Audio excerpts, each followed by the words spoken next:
with the Jewish Christians that were potentially causing problems, and the elders would help with that and help lead the church. And then last week we ended in the beginning of chapter 2 of Titus, teaching the older men, and had a little list of things for the older men to teach. And Michelle's been teaching back here in the kids' class. She's here this morning, and so, this morning we're going to do older women. And what did y'all put those two things together? Well, that was rude. Y'all shouldn't have done that. But we're going to talk about older women this morning, and the things that Titus was instructed on older women. In verse 3, we'll start in verse 3. Likewise, teach the older women to be reverent in the way they live, not to be slanderers or addicted to much wine, but to teach what is good. Then they can train the younger women to love their husbands and children, to be self-controlled and pure, to be busy at home, to be kind, and to be subject to their husbands, so that no one will malign the word of God. So he starts off with likewise, similar, not the same, but similar. And he does that when he goes on to the next verse as well. But likewise, like the older men, the older women are to be reverent in the way that they live. Slander and gossip. We see gossip in other places. He says slander here, slanderers. In our law today, there is a difference. Slander, you can sue somebody for slander. Slander in our law is always a lie. If you slander somebody, you're telling a lie about them. Is gossip always a lie? A lot of times gossip is either true or it has some element of truth. It may not be the whole truth, but gossip is not intended to help somebody. I know something about Norman. Hey, did y'all hear about Norman? That's gossip. I'm saying something that may be true, may not be true, but it may have some element of truth, and I'm doing it not to help someone, not to help Norman, but to, hey, let's talk bad about him. That's gossip. Here's slander, a little bit different. In our law today, slander is actually a lie, and it is actionable in our law. In Crete, applicable to us as well. But the theory is that there was a problem with people lying about each other in Crete. Throughout the Bible, we see don't bear false witness. Don't bear false witness against people. And I've often thought, were they just always out there bearing false witness? Were they always lying in court about each other and lying about each other? But does that happen today? Do people bear false witness today about people? They do. If they've got a bone to pick with them, or they're trying to get up on them somehow. We see it right now in all of the politics, all the political stuff. I hate politics.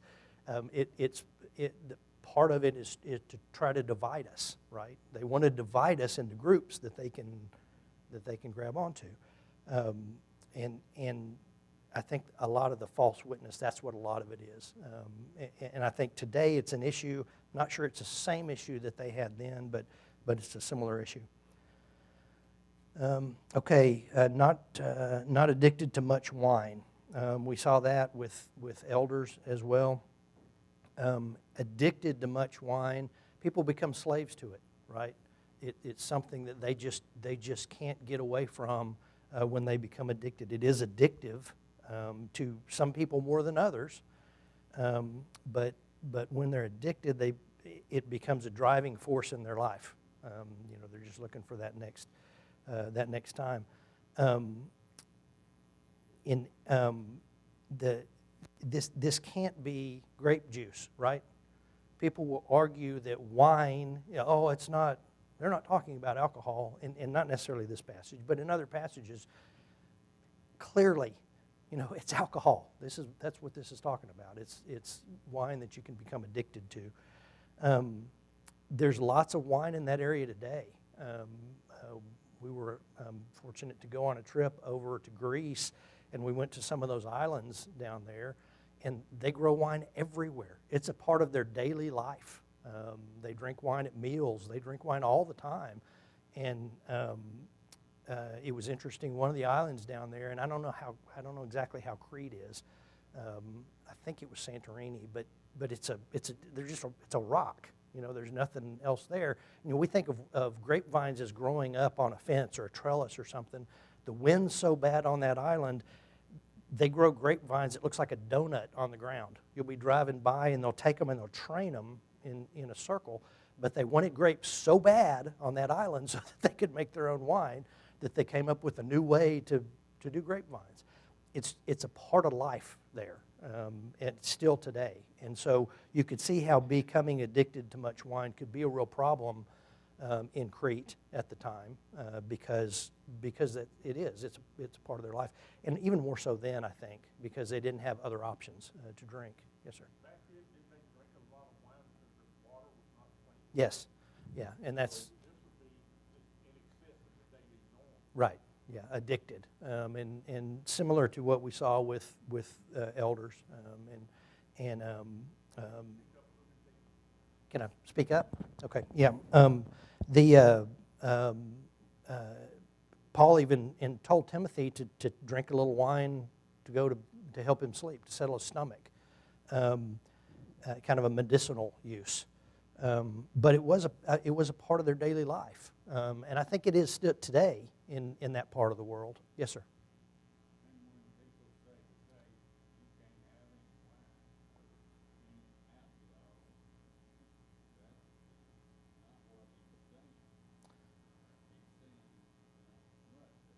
Yes, sir. Yeah, it says. Yes, sir. And you know, I can make a real good argument to not drink any, but I can't make the argument that that's what this says. It says don't become addicted to too much wine. People make different choices, and that's fine. Don't become addicted. Don't be a drunkard. Don't let it lead to something else. I'm sorry, I keep referencing the high school class, but that's what I do more than anything. But in the high school class, we tell them, first of all, you're underage, it's illegal, you can't, don't. It's a sin if you do because you're underage. It's illegal for you. Secondly, there's things that it can cause trouble in your life for the rest of your life, if depending on how your makeup is, and you don't know.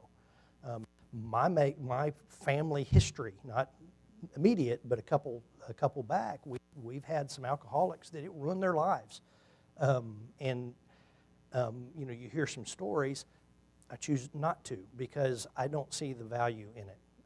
Other people feel differently, and again, that's okay. That don't become addicted to much wine.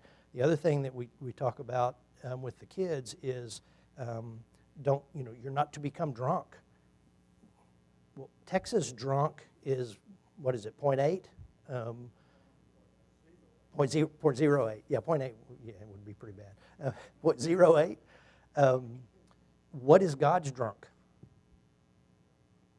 I think it's when it starts affecting your decision making, right? And when is that? By the time that's happened, your decision making is bad, so you're not making a good decision anyway. And so it's different for different people. I don't know why that is. I don't know if it's tolerance that people build up, or if it's actual, physical makeup or whatever. But there are people that it doesn't seem to affect the same, but there are people that it affects, real quick. Yes, sir.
passage about the apostles being drunk and speaking in tongues. Have you ever seen anybody that gets drunk that can speak in German or can't speak in German or not drunk? I always thought that was the weirdest thing for those people to say, they're drunk. They're drunk and it makes them be able to speak foreign languages and stuff like that. Really strange reaction to that. But addicted to much wine is what's going on here. And you can see how it would be easy in a culture where that's just part of life. And it was absolutely then because of the water situation. They didn't have Coca-Cola, whatever. But today, it's the same. In some cultures, they drink a lot of wine for dinner and everything else. And so becoming addicted is the issue in the scripture. Anybody else have any comments? That's a bigger subject we're going to get into this morning. But clearly, it's a problem. It's become a problem. And it can get away from us without us realizing. And so, again, when we teach kids, I will go through some of the problems that it causes in your life, making bad decisions. I think you've got to stay away from it. But right now, you absolutely have to stay away from it. It's sin. It's absolutely sin for the kids. But as they become older, there's good reasons to stay away from it as well. And again, I don't know what God says. Addicted The main or drunk. thing about it is, you want God to do your life. You don't want anything else to get in between you and God. Yep. It's another thing that separates you from God. That's what he's talking about. Separates you from God. And I think it's a real issue. It clearly was an issue there. And again, commentators say on the island of Crete, it was an issue. But it's certainly an issue not today. And there's more complicated issues now with other things as well. Whole study to itself. Okay.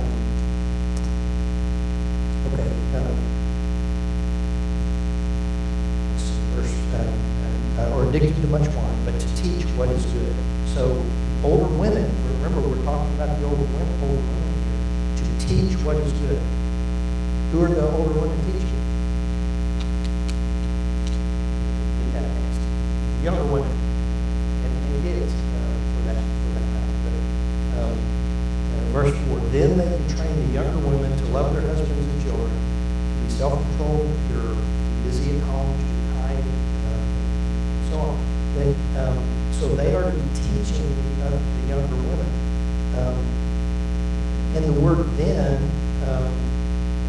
verse 4 starts out with the word then. So don't be, or be reverent, don't be slanderers, don't be addicted to wine. Then you can train. So if you have these other problems in your life, it's hard for you to train the younger women. You're addicted to much wine, it'll be hard for you to train the younger women. If you're irreverent, if you're a slanderer, it's harder for you to do what you're supposed to be doing as an old woman, to train the younger women. And then there's this list of things for the older women to be training the younger women. I love a list.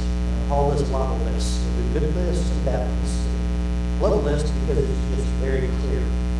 He puts things in there. It's hard to argue against the list, right? Once he puts things in. And so this list is what the younger women need to be trained to do. Love their husbands and children. We need to be trained to love our spouses. When you're first married, when you're however old you are, when you first got married, was it real natural? It kind of is, but do you know how? I loved Michelle when I married her. I love her a whole lot more now. I appreciate her more now probably than I did then. Because we've lived together and we've lived our lives together and raised our kids together and struggled together. Those are things that you don't have when you're really young yet. And so train the younger women to love their husbands and children. Have you ever seen younger women who are struggling with their children? My daughter left our house yesterday with a screaming child. He wanted to stay with Papa. But he was tired and hungry and angry, and that's a struggle. It's a struggle when you're a young parent and you've got babies. They're fantastic, they're fun, and they're trouble.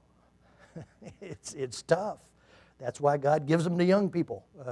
And so train them to love their husbands and their children. Help them along when they're struggling with a screaming, crying child that they can't seem to get in control. It's hard. And y'all remember if you have kids that at that time it's hard. And so the older women can help with that. Help train the younger women. Love your husbands and children. To be self-controlled. That 2 words keep coming up. Self-controlled, over and over. And it's something that we all have to work on, our own self-control. Interesting that that's right after love your husband and children, because we can kind of lose control, when things aren't going well, and we're trying to keep that. To be pure. Again, examples, live reverent lives. If an older woman's not living a reverent life, can she help a younger woman be pure? If she's irreverent and she's a slanderer, no, she can't. She needs to be these things so that she can help influence and guide the younger woman. To be busy at home. Sometimes there's another passage I should have looked at. I always do this. I get up here and I think of something else when I'm talking. There's a passage about gossip that being busybodies. If you're busy at home, it helps you to not be doing these other things that you're not supposed to be doing. To be kind. Do we all like to be around people who are kind? I do, and it's something that we all need to strive to be doing, and teaching these younger women to be kind to each other, to their kids, to their husbands, to be subject to their husbands. The husband is supposed to be the leader of the house. The husband needs to step up and do that. Sometimes that's the problem. Sometimes the husband is not leading his household like he should. In this case, be subject to your husbands. So that, remember the so that? Each of these has a so that or something along that lines. Why do the older women need to teach? Why do the older women need to not be slanderers, and they need to be reverent and not addicted to much wine? Then, that's kind of a so that they can teach the younger women. Why do the younger women need to learn these things? So that no one will malign the Word of God. If our Christian ladies, if our Christian older men are out being irreverent and slandering and not being temperate and not being self-controlled, the Word of God gets maligned. That's the so that we can, the world can see the way that we're supposed to be. The way that we act and the things that we do can affect the church and the Word of God being spread. And that's the so that. Young women need to learn these things so that no one will malign the Word. Yes, sir.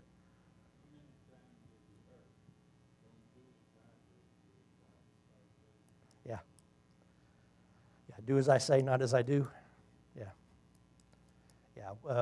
I used to say that to my son when I would be working on something and I would be cheating, taking a shortcut, and about half the time I'd hurt myself. And do as I say, not as I do. But that just joking with him. But yeah, when we're in the world, if people see us being irreverent and being slanderers and being addicted to much wine, we're not going to be able to teach them. If they see us doing those things, why should I want to be like you? You're just like me. Why do I need to change? And so those are the things that that we need to. The young women need to be learning from the older women to help spread the gospel.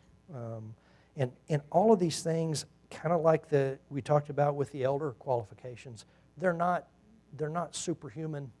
They're just the things that we're supposed to be as Christians, good people. We're supposed to be this way. These are the ways. And again, it's a list. I love a list.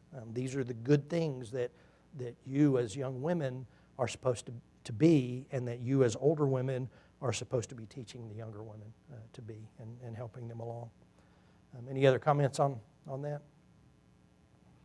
All right. Yeah, we don't have any older women in here, so didn't know who to apply that to. Verse 6. Similarly, encourage the young men to be self-controlled. In everything, set them an example by doing what is good. In your teaching, show integrity, seriousness, and soundness of speech that cannot be condemned, so that those who oppose you may be ashamed because they have nothing bad to say about us. So here's a similarly, and it is a little different. He says, encourage the young men to be self-controlled. Self-control again. Theme throughout, be self-controlled. Don't lose control. Fits of rage, things like that. We as Christians are supposed to be in control of ourselves. He says, encourage the young men to be self-controlled, and then he kind of shifts gears. He stops talking about a list of things to teach to the young men, like he did for the old men and the older women. It changes over to instructions to Titus about what he should be doing, not necessarily about what to be teaching the young men, which I think is kind of interesting. And everything, set them an example. So you, Titus, you set them an example by doing what is good. So you're teaching them what is good. In your teaching, Titus, show integrity, seriousness, and soundness of speech that cannot be condemned.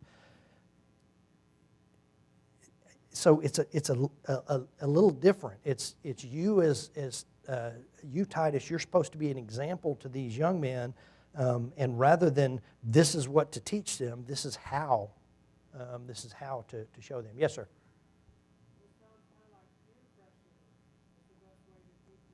Okay, Don said it sounds like peer pressure, and that's a good point, because Titus is a young man, right?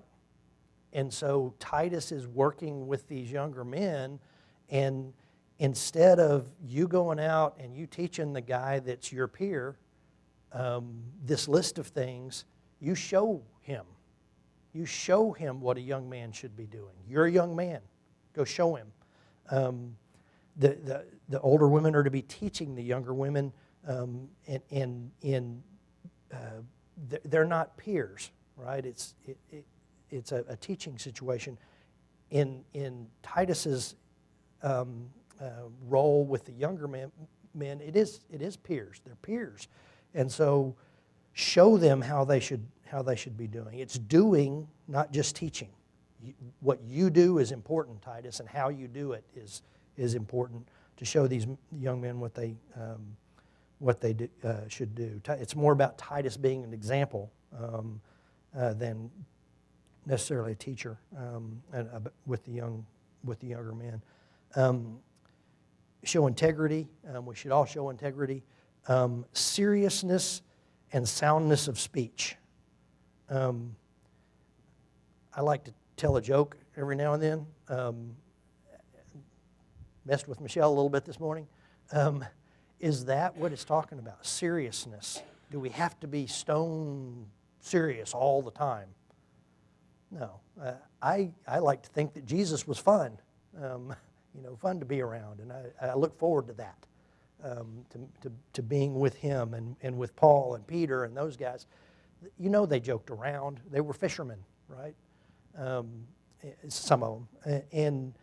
And so I don't think when it says seriousness, I don't think it means that we can't have fun. I think that it means that our teaching has to be serious.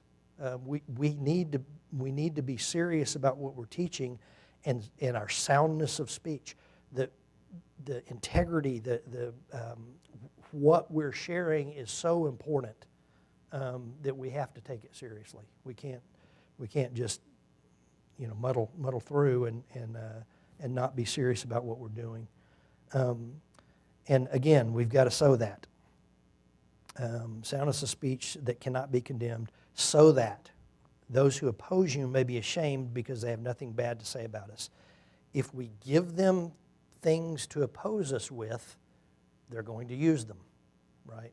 If we don't have integrity, if we don't have seriousness about what we're teaching, they're going to use that to oppose us. And if we do these things, if we do them right, if we have integrity and we have soundness of speech, they can say things about us, but they're lies.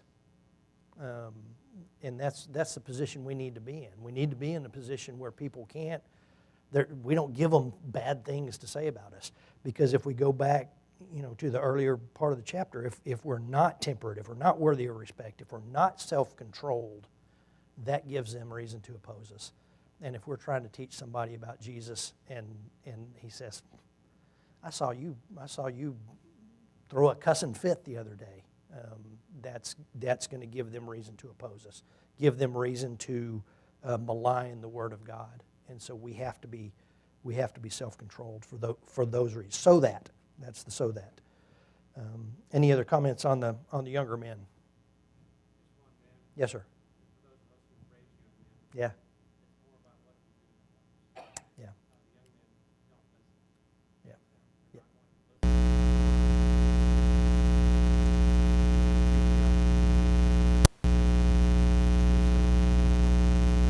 That's great. And he said that having raised young men, that they pay more attention to what you're doing than what you're saying. And so it's so important for them to see us doing the right thing. I brought up, last week, I think, that me seeing some of you throughout your entire lives worshiping God in good and bad times. It's so important, and it's so important. It was important to me in my life. It's important to them that we do that, and that they see that. Our own kids, the kids here, they need to see us doing these things, and especially young men. We can tell them and tell them and tell them, and then if they see us not doing these things, they're going to pick up on that real quick. Right? Can't be politicians. Can't say one thing and do something else. And so it is.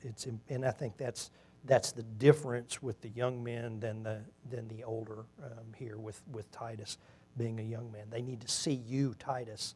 You need to be an example. You need to put peer pressure on these other men. You need to show them what they should be doing so that they have an example. Yes? We do.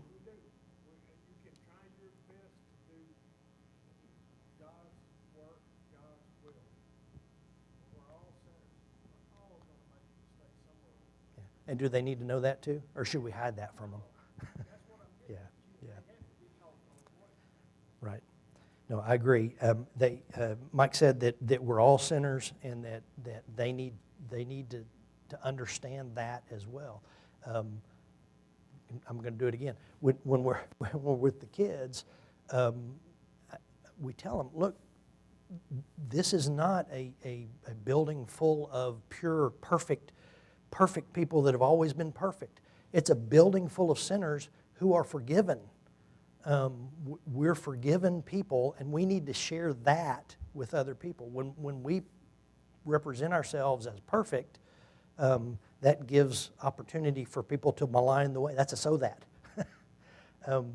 People need to know we're not perfect, and our kids do know that clearly. Yeah, they see that. They see our imperfections. They also need to see us be repentant of that and try to change and strive to do better. The older versus younger kind of sticks out here. As we get older, we should be growing. If we're the same today as we were when we were 18 years old, there's a problem. We should be growing and changing as we become more mature. Acts chapter 15. This is the council at Jerusalem. We looked at verse 5 a couple of weeks ago. Acts chapter 15, verse 19. And this is talking about young Christians and Christians that are the Gentile Christians, and what the elders and apostles were deciding about them, about circumcision and other things. In verse 19 it says, "It is my judgment, therefore, that we should not make it difficult for the Gentiles who are turning to God. Instead, we should write to them, telling them to abstain from foods polluted by idols, from sexual immorality, and from the meat of strangled animals, and from blood. For Moses has been preached in every city from the earliest times, and is read in the synagogues every Sabbath." That's a list. That's a little short list. This is what we should tell the Gentiles, the Gentile Christians. Is that the only rules that the Gentile Christians had to live by for the rest of their life? No. These are young Christians. We need to teach them as if they're young Christians, and then they need to grow. It's in Titus, he talks to the older Christians, and then he talks about the younger Christians, and it's the older Christians are supposed to be leading and teaching, and the younger Christians are supposed to be watching example and growing, kind of like with the Gentiles. We don't want to burden them with so many rules that they can't follow them all, and they just get overwhelmed. We're to be growing, I think, is the point. And I think that's part of the point here in Titus. You older Christians, many of you have been Christians for many, many years. If we haven't grown in those years, we need to be working on that. And these are some of the things that we need to be doing to bring the younger Christians along. The list of things for the young men is much shorter than these others. And I think it's the same concept, that we don't want to overwhelm them with so much that they say, "I can't do that. I'm just going to step away and go back to the world." They need to be growing, and we need to be helping them. Kind of a keep it simple kind of thing. Okay, any more comments on that? All right. Verse 9. Wow. Okay, teach slaves to be subject to their masters in everything, to try to please them, not to talk back to them, and not to steal from them, but to show that they can be fully trusted, so that in every way they will make the teaching about God, our Savior, attractive. Slavery, there's different discussions of slavery in the Bible, and a lot of people will tell you it was all indentured servitude. This is Roman slavery. These people are under Roman rule on Crete. Roman slavery was slavery. There's also indentured servitude and debt slavery and whatever through the Bible. But here we're talking about Crete. This is a Roman colony, and so I believe the slaves he's talking about here are slaves. They're not, oh, I can come and go and whatever. They're owned by someone, and he says to teach them to be subject. The Roman slaves had no legal rights. Their fate was in their master's hands. Ephesians 6:5 also talks about slavery.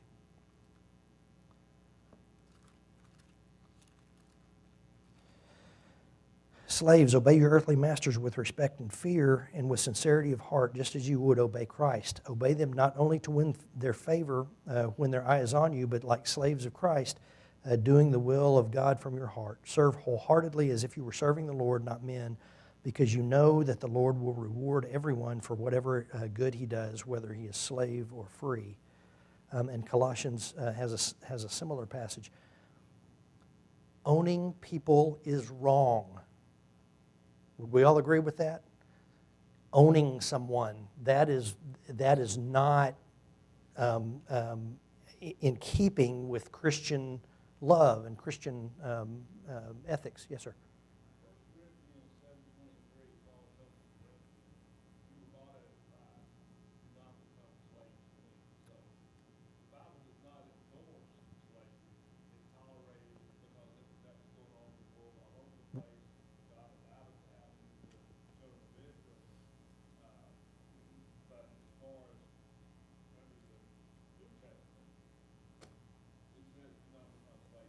Right.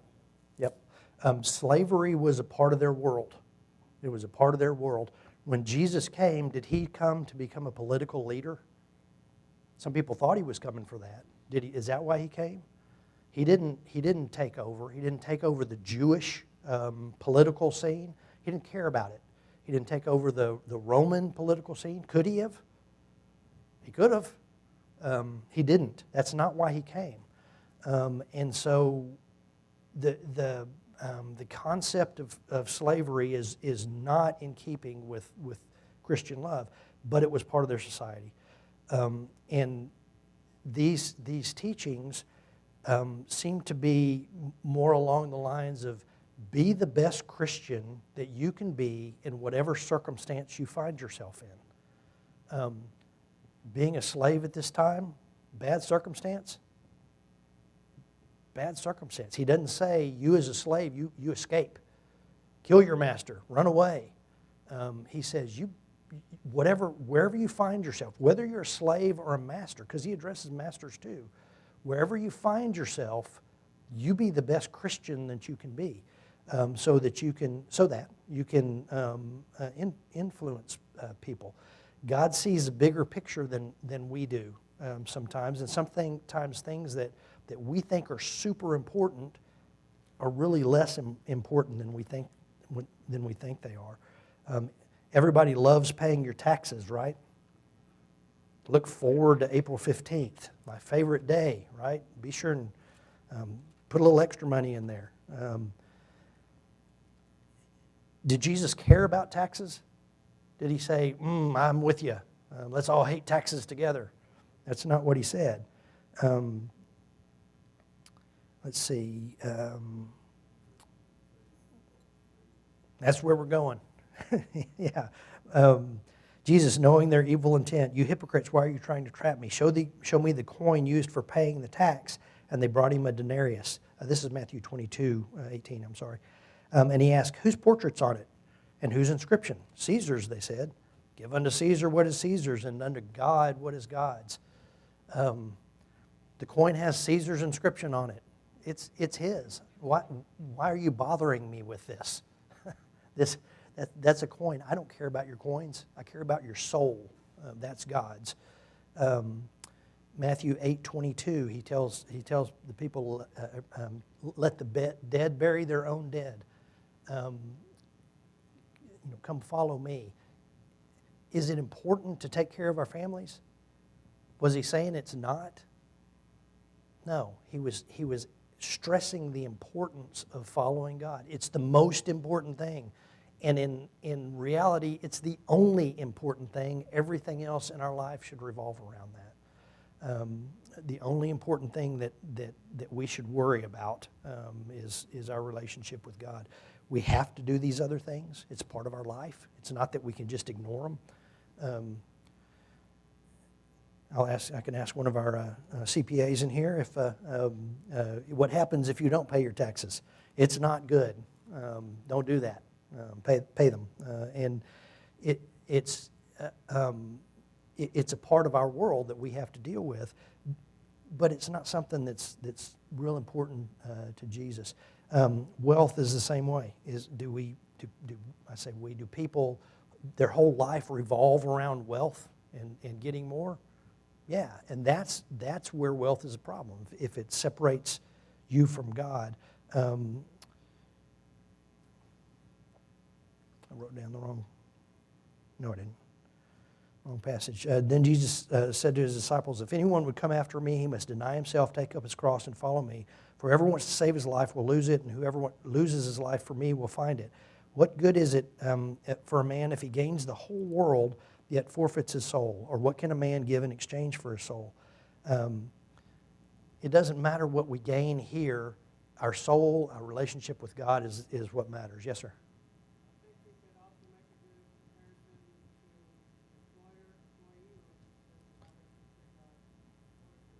Yes, and Don is reading my notes again.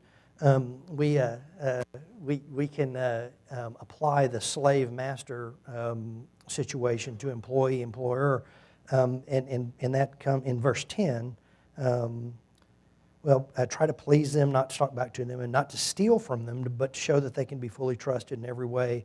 In every way they will make the teaching about God our Savior attractive. I think that's a good application because if we're stealing from our employers, if we're doing bad things at work, that comes into play. We can't influence people around us at work if we're the bad guy at work, if we're bad-mouthing people and talking behind their backs and bad-mouthing our boss and talking back to them. And so I think it is a good analogy, even though it's slavery here. We're out of time, so I'll probably pick up a little bit more with this next week. Thank you for your participation, and we will go from there. Y'all welcome Brandon when you see him and meet him.